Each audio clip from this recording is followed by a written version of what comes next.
Hello students, now today will be the last class of the first chapter NCERT. Previous class में we had discussed about electric field due to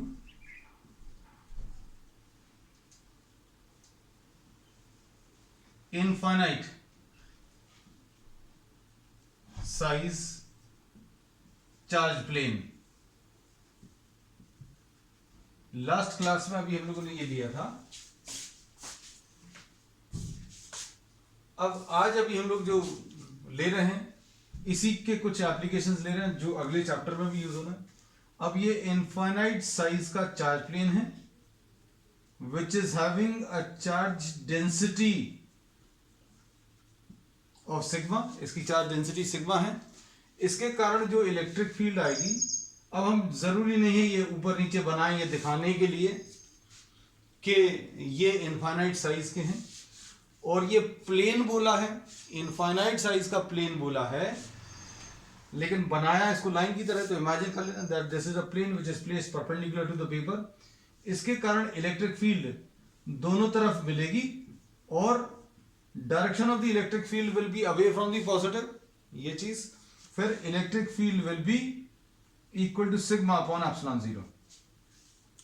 This result we have proved, and in this we say that electric field is independent of the distance.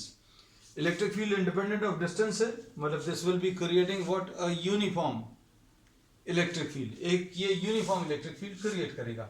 Now we are taking electric field due to two parallel planes, charge planes, और ये infinite size के हैं. Electric field due to two parallel charge planes. दो charge planes हैं, infinite size के और parallel हैं. अब इसमें दो केसेस अभी हम लोग लेंगे. बोथ पॉजिटिवली चार्ज, ये पॉजिटिवली चार्ज प्लेन है, और ये जो दूसरा अभी हम लोग ले रहे हैं ये भी पॉजिटिवली चार्ज प्लेन है.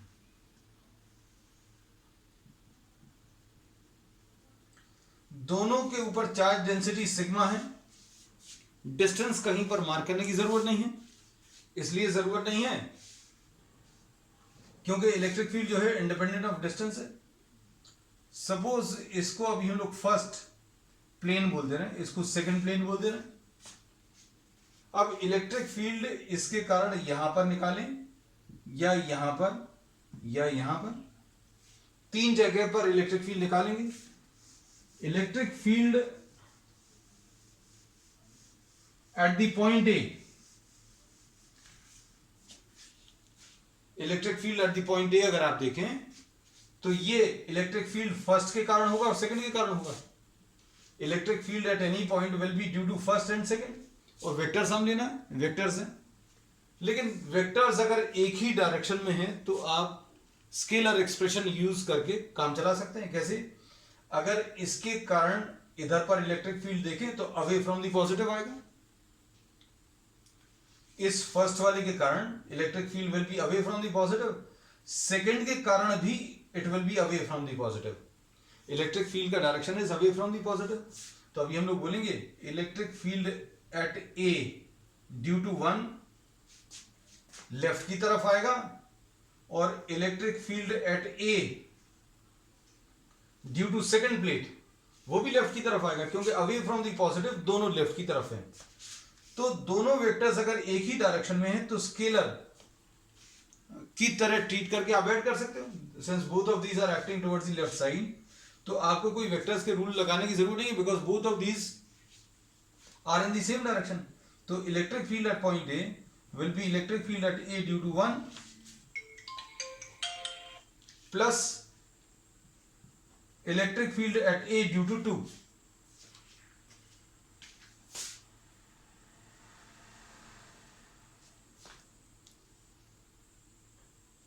अब electric field at A due to 1, electric field A पर 1 के कारण सिग्मा अपॉन 2 एप्सिलॉन 0 आएगा, और इलेक्ट्रिक फील्ड ए पॉइंट पर 2 के कारण ये भी सिग्मा अपॉन 2 एप्सिलॉन 0 आएगा। तो ये दोनों मिलकर 2 सिग्मा अपॉन 2 एप्सिलॉन 0 आएगा, जो कि सिग्मा अपॉन एप्सिलॉन 0 है। तो यहां पर electric field sigma upon epsilon 0 आई। Similarly at the point C, electric field at C point पर देखो, इसके कारण away from the positive EC1, electric field at C due to 1, electric field at C due to 2, ये भी right की तरफ आएगा। क्यों? दोनों के कारण अवे फ्रॉम द पॉजिटिव ऐसा आएगा। तो electric field at C will be equal to electric field at C due to 1 plus electric field at C due to 2. ये sigma upon 2 epsilon 0 plus sigma upon 2 epsilon 0। यहां पर भी electric field कितनी आ रही है? Sigma upon epsilon 0। अब B point पर देखो, electric field at B,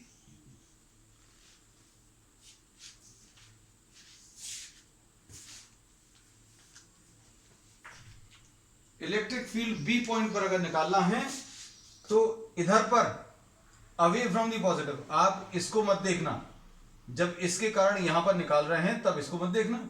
electric field at B due to 1 will be away from the positive, right की तरफ आएगा।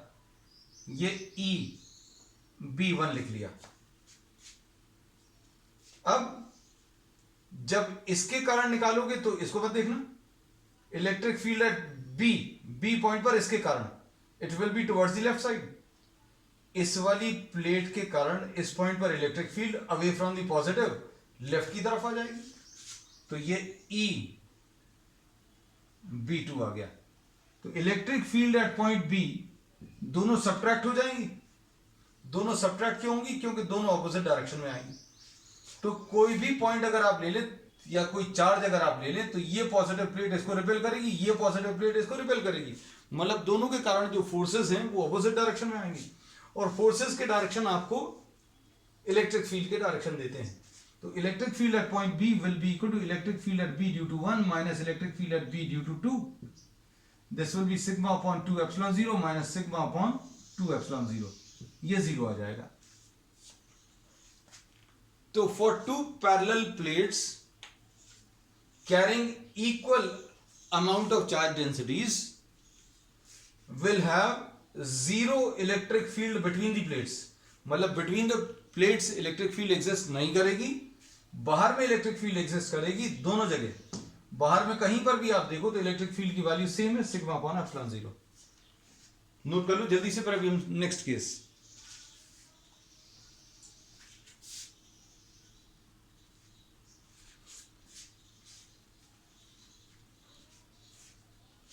अब इसमें सेकंड केस जो रहेगा,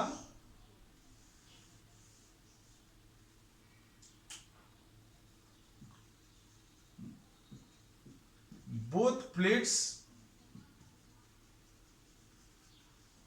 carrying opposite charges।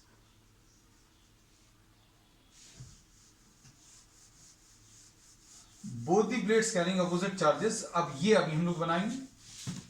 ये वाला जो पर्टिकुलर केस है ये यूज होगा नेक्स्ट चैप्टर में। तो पहला वाला केस क्यों पढ़ा? क्योंकि अभी हम लोग बोलते हैं इस पर बेस्ड न्यूमेरिकल्स मिल जाते हैं, और एनसीईआरटी में अगर आप देखें या कॉम्पिटिटिव एग्जाम्स में या कहीं पर भी बोर्ड एग्जाम में भी इस पर बेस्ड प्रॉब्लम्स मिलते हैं, दोनों टाइप के केसेस के। इसमें सपोज ये 2 पैरेलल प्लेट्स हैं, one of these is positively charged and the other is negatively charged। एक पॉजिटिव है और एक नेगेटिव चार्ज है। इसमें सपोज ये प्लस सिग्मा है, ये माइनस सिग्मा है, and we are marking this as 1, we are marking this as 2। इसको A नाम दे दिया, इसको B, इसको C। इस सिस्टम के कारण A पॉइंट पर इलेक्ट्रिक फील्ड क्या आएगी वो निकालेंगे, B पॉइंट पर कितनी आएगी वो निकालेंगे, और C पर कितनी आएगी वो निकालेंगे। Both the plates are carrying equal amount of charge densities। बस ये याद रखना है, इसके लिए बहुत सिंपल फॉर्मूला यूज होता है। Sigma upon 2 epsilon 0। पहला तो ये है फॉर्मूला। दूसरा है डायरेक्शन। डायरेक्शन के लिए बहुत simple line, away from the positive, positive charge अपने से दूर की तरफ पुश करता है, दूर की तरफ, और नेगेटिव चार्ज अपनी तरफ अट्रैक्ट करता है। ठीक है। और इसमें अगर अभी हम लोग देखें ए पॉइंट पर, तो ए पॉइंट पर फर्स्ट के कारण, ए पॉइंट पर फर्स्ट के कारण अवे फ्रॉम दी पॉजिटिव ऐसा कुछ आएगा, EA1। अब जब 2 के कारण देखोगे तो इसको छुपा लेना या देखना नहीं इसको। ए पॉइंट पर इसके कारण towards the negative, A point पर इसके कारण टुवर्ड्स द नेगेटिव, तो ये अभी हम लोगों ने मार्क कर लिया EA2, टुवर्ड्स द नेगेटिव ये आ गया। तो अब हम लोग क्या बोलेंगे, electric field at the point A will be found by taking what the vector sum, since these are two equal vectors in opposite directions, equal vectors हैं EA1 minus EA2, यानी sigma upon 2 epsilon 0 minus sigma upon 2 epsilon 0, ये 0 आ जाएगा। So electric field at point A is 0। दूसरा, electric field सी पर निकालें अगर अभी हम लोग,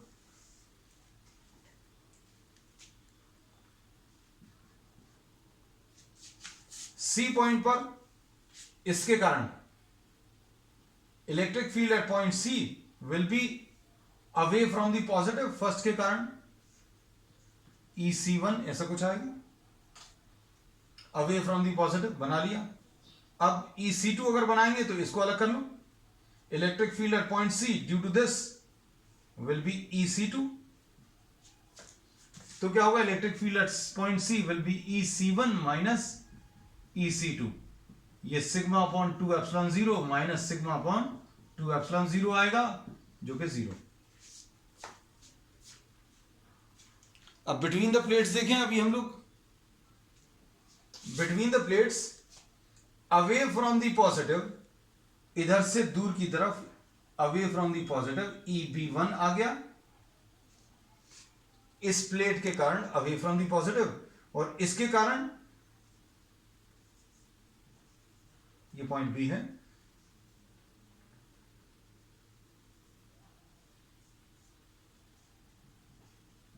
EB2 आ जाएगा।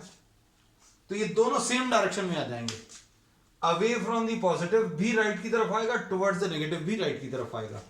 तो क्या होगा, वेक्टोरियली अगर ऐड करें, since these are two equal vectors pointing in the same direction, same direction में है, तो आप सिंपल लॉज ऑफ अलजेब्रा लगाकर सॉल्व कर सकते हैं। EB will be equal to EB1 plus EB2, तो sigma upon 2 epsilon 0 plus sigma upon 2 epsilon 0, ये 2 सिग्मा अपॉन 2 एप्सिलॉन 0 आएगा, यानी sigma upon epsilon 0।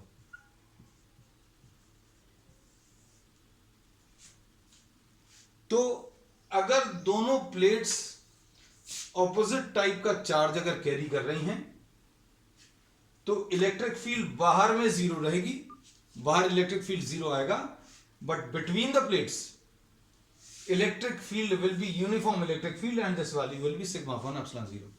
we'll be using this relation in the next chapter।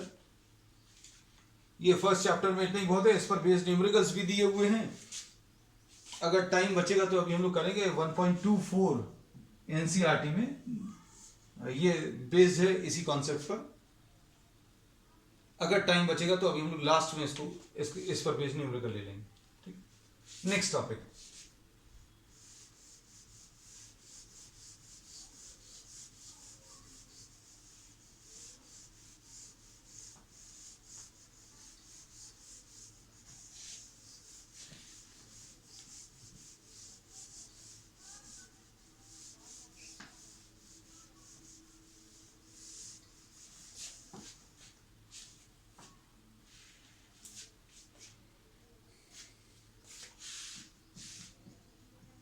Electric field due to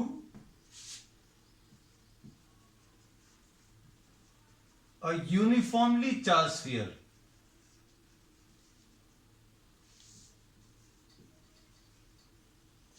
electric field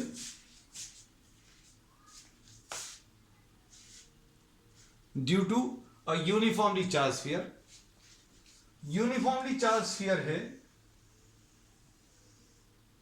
ये ऐसा कुछ है, radius of the sphere is R, और ये uniformly charge है। यूनिफॉर्मली चार्ज का मतलब यह है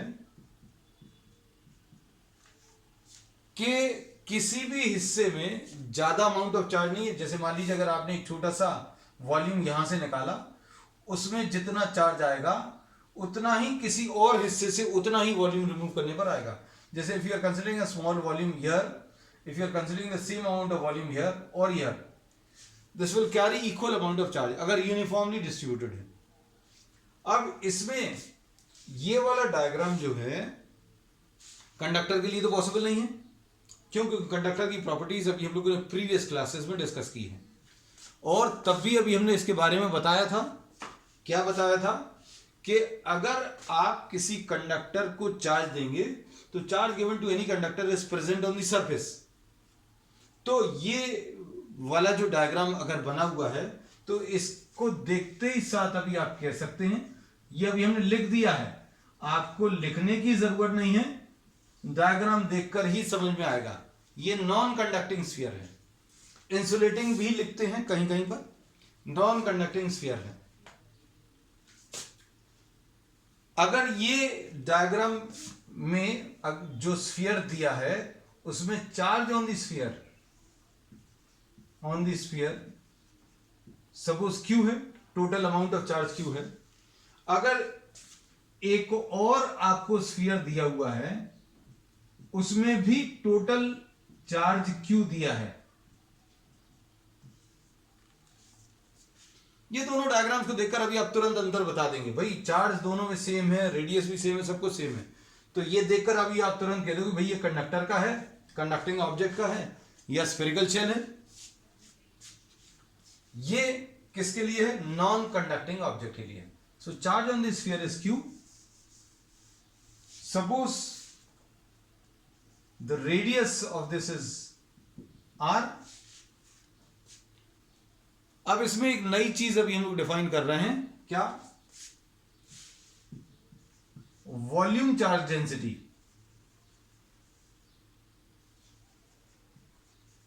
अब तुम लोग बोलोगे लीनियर चार्ज डेंसिटी बता दिया, फिर सरफेस चार्ज डेंसिटी, फिर इसमें वॉल्यूम चार्ज डेंसिटी, ये क्या आ गया?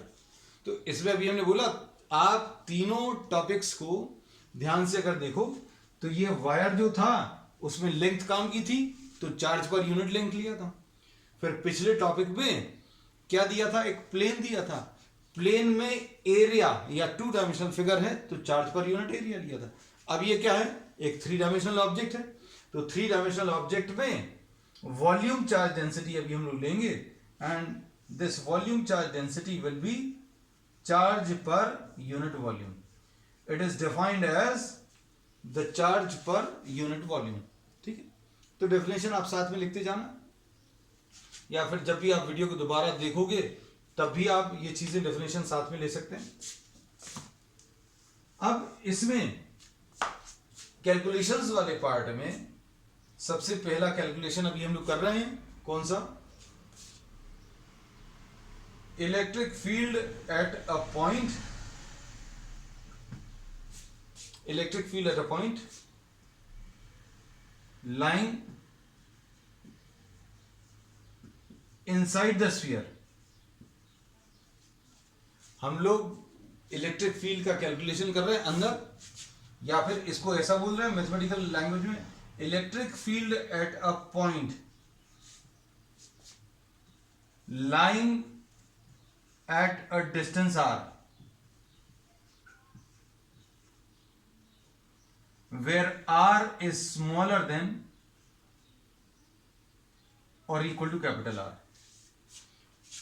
So electric field at a point lying inside the sphere or on the surface, दोनों एक साथ ले लेना। आप चाहो तो दोनों के अलग अलग केसेस बनाकर लिख सकते हैं। ये पॉइंट जो अभी हम लोग दिया है, सपोज ये electric field at a point P लिख दे रहे हैं यहां पर,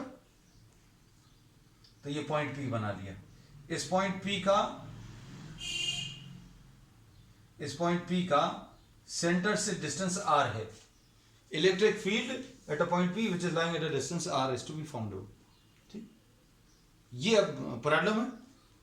हमने इलेक्ट्रिक फील्ड के या गॉस लॉ के जो एप्लीकेशन है, इलेक्ट्रिक फील्ड निकालना अगर है तो हमने 3 स्टेजेस आपको बताई हैं कि इलेक्ट्रिक फील्ड निकालने का तरीका। सबसे पहला क्या है, select a Gaussian surface through the point at which the electric field is to be found.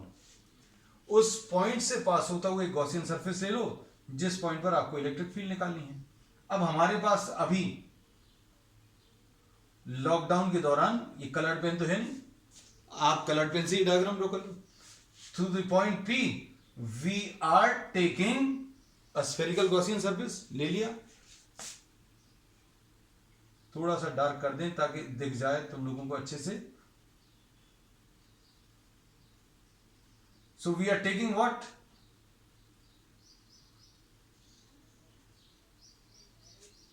A spherical Gaussian surface through the point P। फिर अगला काम क्या है, फ्लक्स कैलकुलेट करना। फ्लक्स कैलकुलेट करने के लिए हम लोग क्या करेंगे, एक अलग कलर के पेन से इलेक्ट्रिक फील्ड का डायरेक्शन मार्क कर लेंगे ऑन दी गॉसियन सरफेस,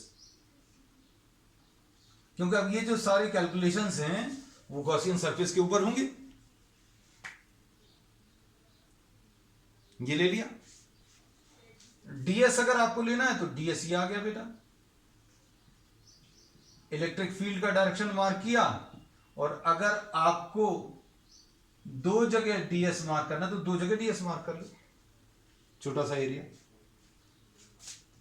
अब इसमें क्या लिख रहे हैं, टेक अ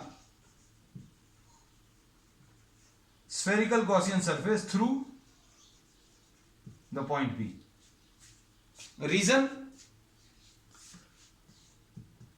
रीजन अभी हमने डिटेल में पिछले टॉपिक्स में भी लिखा है, for all the points lying on this Gaussian surface angle between E and DS, angle between E and DS कितना, 0 डिग्रीज आएगा। अब देखो यहां से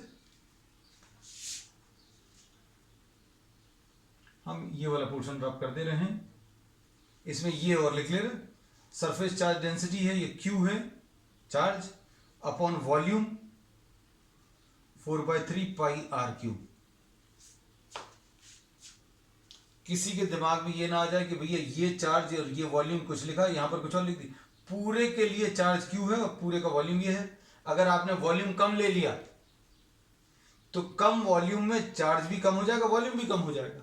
अगर आपने जैसे मान लो ये छोटा सा स्फीयर लिया, इसके ऊपर चार्ज कितना आएगा, वो चार्ज आ जाएगा अपॉन वॉल्यूम। ये अभी हम लोग यूज करेंगे, आगे देखते हैं। So to find out electric field at the point V, we are taking a spherical Gaussian surface. On the Gaussian surface we have marked the direction of electric field and angle between E and DS is 0. अब flux अगर calculate करें, ये इतना portion drop कर दिया,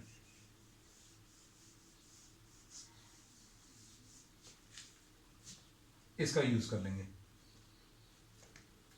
flux will be equal to कितना आ जाएगा, E डॉट ds, इसको लिख लेंगे E into ds into cos 0, ऐसा कुछ आ गया। अब इसके बाद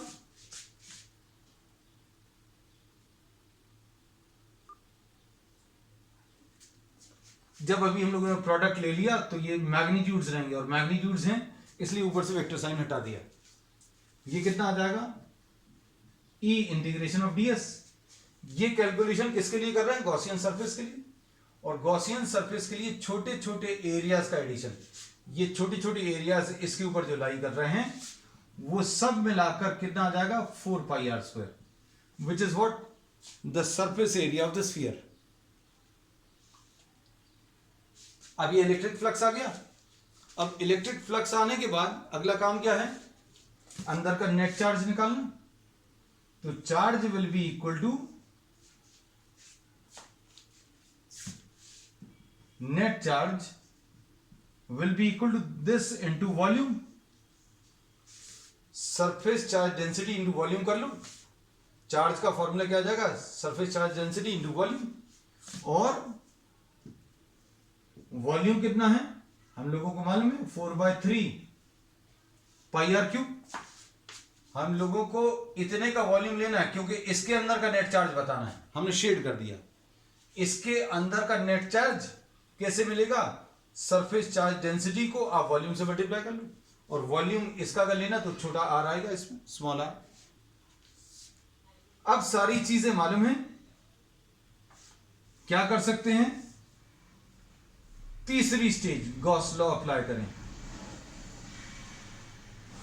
गॉस लॉ के एप्लीकेशन में हमने ये बताया था, कहीं पर भी 3 स्टेजेस हैं। पहला तो जिस पॉइंट्स पर आपको इलेक्ट्रिक फील्ड निकालनी है उससे पास होता है गॉसियन सरफेस। दूसरा फ्लक्स कैलकुलेट करो। तीसरा फिर ये जो स्टेटमेंट है इसमें वैल्यूज रख लो, अंदर का net charge divided by epsilon zero. अब अंदर का नेट चार्ज अभी हमें मालूम है,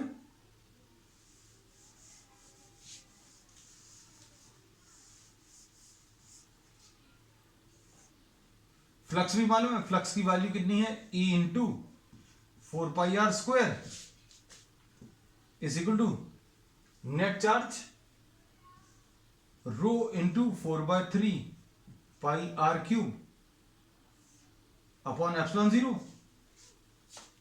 क्या क्या कैंसिल होगा? इसमें 4 पाई कैंसिल हुआ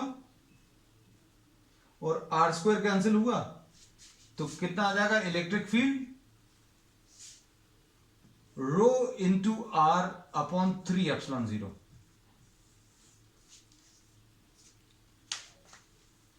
तो surface charge density into R divided by epsilon zero. इसकी जो इलेक्ट्रिक फील्ड है वो आर के ऊपर डिपेंड कर रही है। And in fact this is the only case in what we have studied up to now where the electric field is actually increasing with distance. अगर आप अंदर से बाहर की तरफ आएंगे तो जैसे जैसे आर की वैल्यू बढ़ेगी वैसे इलेक्ट्रिक फील्ड बढ़ेगी। कारण बहुत सिंपल है, जैसे जैसे अभी आप बाहर की तरफ आएंगे, पहले ये साइज छोटा था, छोटे साइज में कम चार्ज आएगा, थोड़ा और ज्यादा डिस्टेंस पर ये पॉइंट लिया तो थोड़ा ज्यादा अमाउंट ऑफ चार्ज आएगा, और ज्यादा डिस्टेंस पर ये पॉइंट लिया तो और ज्यादा अमाउंट। तो जैसे जैसे बाहर की तरफ आएंगे तो चार्ज भी बढ़ता जाएगा, इसलिए इलेक्ट्रिक फील्ड डायरेक्टली प्रोपोर्शनल है। इस एक्सप्रेशन को हमें ये याद रखने में बहुत इजी लगता है। कुछ बुक्स में इसको थोड़ा सा कॉम्प्लिकेट करके लिख कर दिया है। कैसा? रो की वैल्यू रखकर। तो इलेक्ट्रिक फील्ड कैसा है? R अपॉन 3 एप्सिलॉन जीरो, ये सिंपल वाले टर्म्स अपन ने अलग रख दिए। रो की value Q upon 4/3 pi r cube, ऐसा कुछ आएगा। इसमें 3 और 3 कैंसिल होगा तो इलेक्ट्रिक फील्ड कितनी आ जाएगी? Q upon 4 pi r cube और एप्सिलॉन जीरो, और ये आर। ये याद रखना, ये याद रखना इसमें कि ये स्मॉल आर और कैपिटल आर क्या है। Small r is the distance of the point at which electric field is to be found out, और capital R is the radius of the sphere or radius of the given object। ठीक है, तो इसको note कर लो। और ये relation याद रखना क्योंकि ये अभी हम लोग लास्ट में यूज करेंगे। आज इसको, ये रिजल्ट जैसे ही खत्म होगा, ये टॉपिक जैसे ही खत्म होगा, इसको यूज करेंगे कि फॉर पॉइंट्स लाइंग इनसाइड। हम इसी में एक टॉपिक और कर दे रहे हैं, एक सब टॉपिक इसका,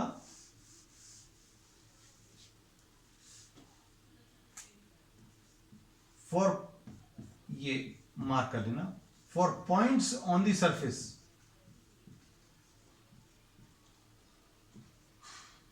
स्मॉल आर की वैल्यू किसके बराबर आएगी? कैपिटल आर के बराबर। Small r will be equal to what? Capital R. Values रखो तो इलेक्ट्रिक फील्ड कितनी आ जाएगी बेटा? Q upon 4 pi r cube epsilon zero, और ये कैपिटल आर, तो ये आ जाएगा Q upon 4 pi epsilon zero r square.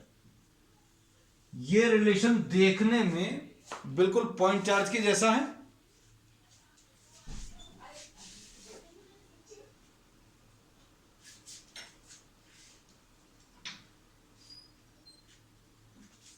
इसमें अभी हम लोग कहते हैं ये पॉइंट चार्ज के जैसा है, और इसका ये पॉइंट चार्ज जो है कहां पर लाई कर रहा, सेंटर पर लाई कर रहा है, ऐसा अज्यूम कर सकते हैं।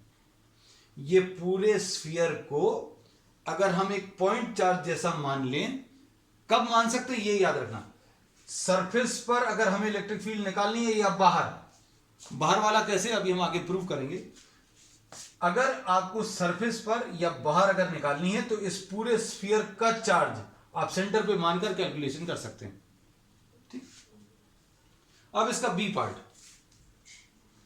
बी पार्ट है, ये ज्यादा सिंपल है, इसमें ज्यादा कैलकुलेशंस नहीं आएंगे। Electric field outside the sphere, और ये क्या है, electric field at a distance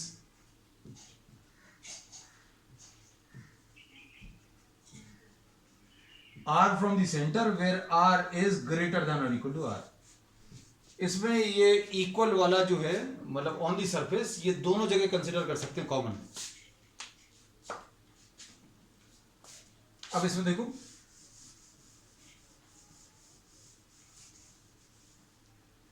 हम इसमें डायग्राम चेंज कर दे रहे हैं।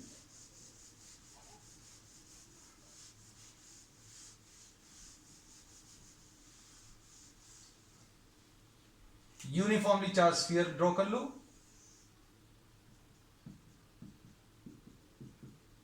You'll have to take a separate diagram, क्योंकि गॉसियन सरफेस लेना है, उसी में अगर करेंगे तो बहुत ज्यादा कंजेस्टेड हो जाएगा। इसका रेडियस कैपिटल R है। अब ये जो पॉइंट दिया हुआ है उसका सेंटर से डिस्टेंस, ये जो पॉइंट दिया है उसका सेंटर से distance R which is greater than R, so this point is lying outside। अब क्या करना है, जिस पॉइंट पर भी आपको इलेक्ट्रिक फील्ड निकालनी है उससे पास होता हुआ एक गॉसियन सरफेस, और ये गॉसियन सरफेस स्फेरिकल शेप का, स्फेरिकल शेप क्यों ले रहे हैं, that we have discussed many number of times. तो take spherical Gaussian surface,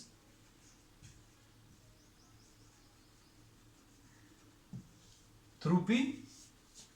reason नहीं लिख रहे, डिटेल में लिख चुके हैं कई बार। For all the points on the Gaussian surface angle between E and DS zero आएगा। तो ये गॉसियन सरफेस ड्रॉ कर लिया, इलेक्ट्रिक फील्ड का जो डायरेक्शन है वो अवे फ्रॉम दी पॉजिटिव है, बना लिया, इलेक्ट्रिक फील्ड बना ली कई जगह।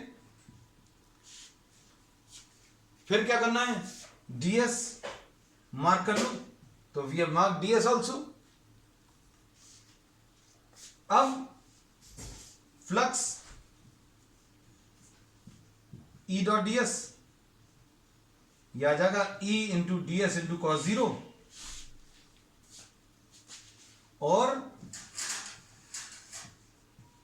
E इंटीग्रेशन ऑफ DS आएगा, E into integration of DS, मतलब जितने छोटे छोटे एरियाज हैं उन सभी को आप ऐड कर लीजिए। उन सबको अगर आप ऐड करेंगे तो E इंटू 4πr² आ जाएगा। अब 3 स्टेप्स अभी हम हमेशा बोलते हैं, उस पॉइंट पर जिस पर इलेक्ट्रिक फील्ड निकालना उससे पास होता है गॉसियन सरफेस, दूसरा फ्लक्स का कैलकुलेशन, तीसरा फिर गॉस लॉ का एप्लीकेशन। गॉस लॉ का एप्लीकेशन क्या है, गॉस लॉ अगर अप्लाई करें, phi E is equal to अंदर का charge upon epsilon zero. Flux की वैल्यू मालूम है, फ्लक्स कितना है, E इंटू 4πr² आ गया बेटा। ये अंदर का चार्ज, अंदर का चार्ज अगर देखें तो पूरा स्फीयर अंदर आ गया, तो ये Q आ गया, अपॉन एप्सिलॉन जीरो, तो ये एप्सिलॉन जीरो भी आ गया। तो इलेक्ट्रिक फील्ड कैसी आ गई।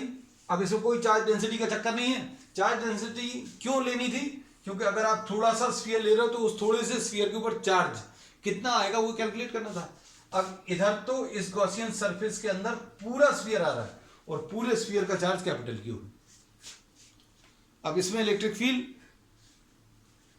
कितनी आ जाएगी, Q अपॉन 4πε0 r².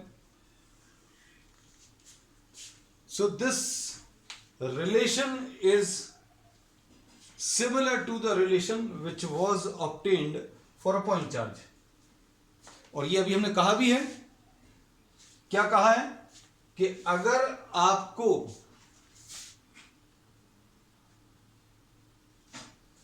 कोई स्फेरिकल चार्ज सरफेस अगर दिया हुआ है, कोई स्फेरिकल चार्ज सरफेस अगर दिया हुआ है और इलेक्ट्रिक फील्ड आपको बाहर वाले पॉइंट्स पर निकालनी है, तो बाहर वाले पॉइंट्स पर electric field can be calculated by assuming the given sphere to be a point charge. हम रिपीट कर दे रहे हैं इसको.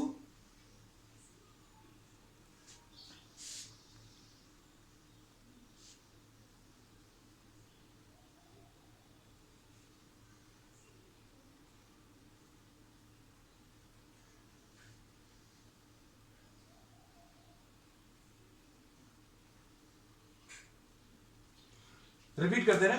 हमने ये बोला कि अगर किसी यूनिफॉर्मली चार्ज स्फीयर के सरफेस पर या बाहर के पॉइंट पर इलेक्ट्रिक फील्ड अगर बतानी है, तो आप इस स्फीयर को हटाकर इसके ऊपर का पूरा चार्ज आप सेंटर पर मान लीजिए और फिर कैलकुलेशन कर दीजिए.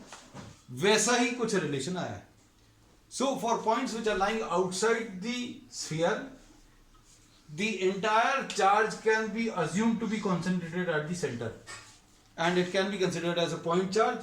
फॉर्मूले में ऐसा आ रहा है, इसलिए कह सकते हैं हम. इसका मतलब ये नहीं है, ये कह रहे हैं कि ये पॉइंट चार्ज है. ये पॉइंट चार्ज नहीं है, लेकिन कैलकुलेशंस के लिए आप इस पूरे चार्ज को सेंटर पर मान सकते हैं. तो बाहर वाले पॉइंट्स पर electric field inversely proportional to r² आया.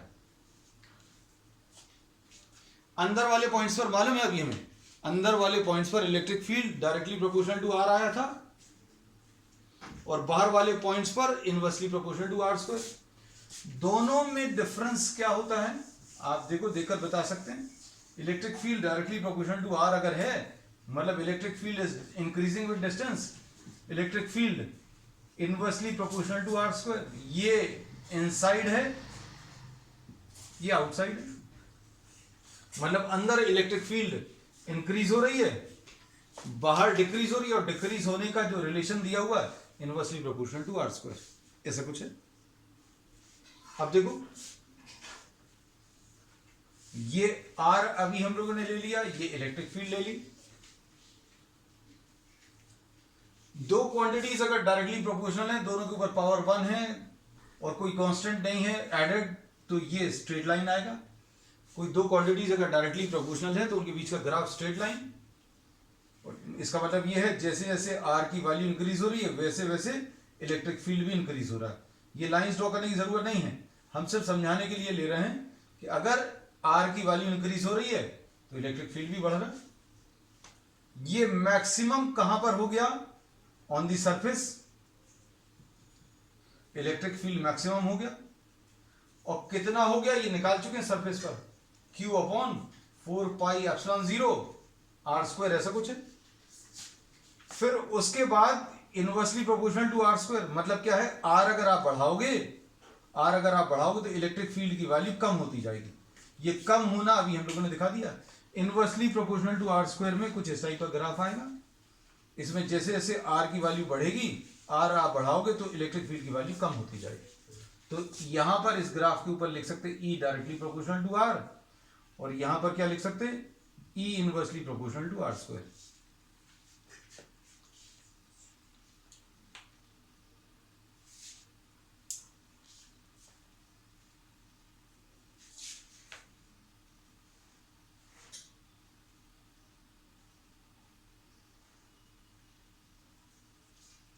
अब इसमें जैसा अभी हमने स्टार्टिंग में कहा था कि if we spare time then we'll be doing one problem.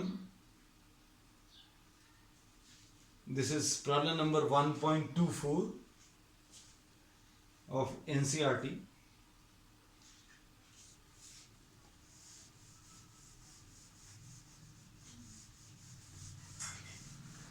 Problem पढ़कर देख लेना, जिनके पास बुक नहीं है हम प्रॉब्लम में क्या दिया हुआ है वो बता देंगे. Those who are not having books with you, I'll just tell what is given in the problem. Two large thin metal plates are parallel and close to each other. ये दो parallel plates हैं.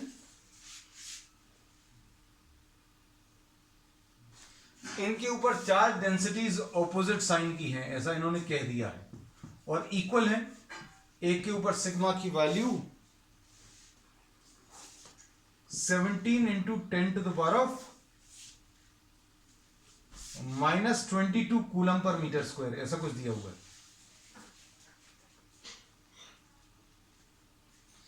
What is the electric field? Electric field यहां पर पूछी है, यहां पर और यहां पर. Outside the first plate, between the plates and outside the second plate, ऐसा कुछ पूछा. तो ये अब ये लोग बोल चुके हैं. यहां पर इसके कारण electric field sigma upon 2 epsilon 0 away from the positive, और इसके कारण टुवर्ड्स द नेगेटिव. ये कैंसिल होगी तो इलेक्ट्रिक फील्ड यहां पर 0 आएगी, उसी कारण से इलेक्ट्रिक फील्ड यहां पर भी 0 आएगी. आज ही डिस्कस किया स्टार्टिंग में इस लेक्चर के.